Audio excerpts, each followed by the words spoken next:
Welcome back. All right, we heard from RBC yesterday. They reported their earnings. Today is the day for CIBC. What will the numbers have in store? Mike Eppel joining us now at the 680 Business Center. Good morning to you, Mike. Good morning, Melanie. The CIBC has, something to perhaps improve investor confidence, because this stock has been one of the laggards in the financial services sector on Bay Street. It's hit a two-year low in recent trading days, and would probably like to change the tone, because all in all, this company has a very nice dividend payment to shareholders. We'll see if the numbers live up to or down to expectations from the market.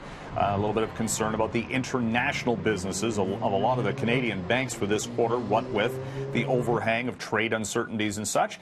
But then, what did the RBC say yesterday? Well, the Royal Bank reported a record-breaking profit of $3.3 billion.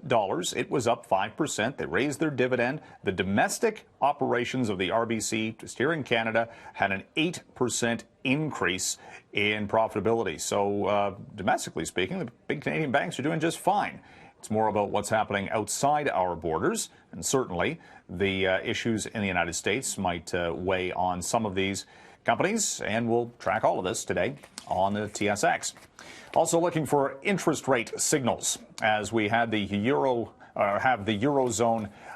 minutes from their last interest rate discussion due this morning. Yesterday, we heard from the U.S. Federal Reserve, where, of course, at the last meeting, the U.S. Central Bank cut interest rates a quarter of 1%, and they took great pains to basically say that was not necessarily the start of a trend.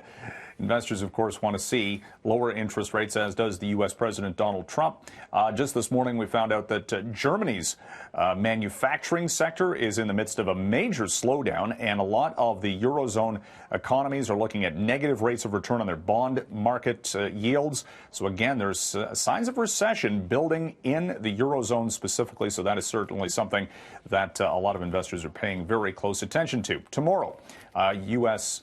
Fed Chair Jay Powell will be giving the keynote address at the U.S. Central Bank's Economic Symposium in Jackson Hole, Wyoming.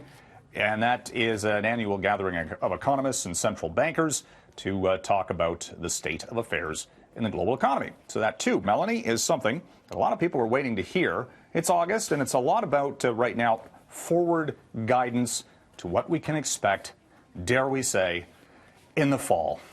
Once everything gets back to sort of... That's a bad F word, Mike. Bad F word. I know. But everything kind of gets back to normal after Labor Day.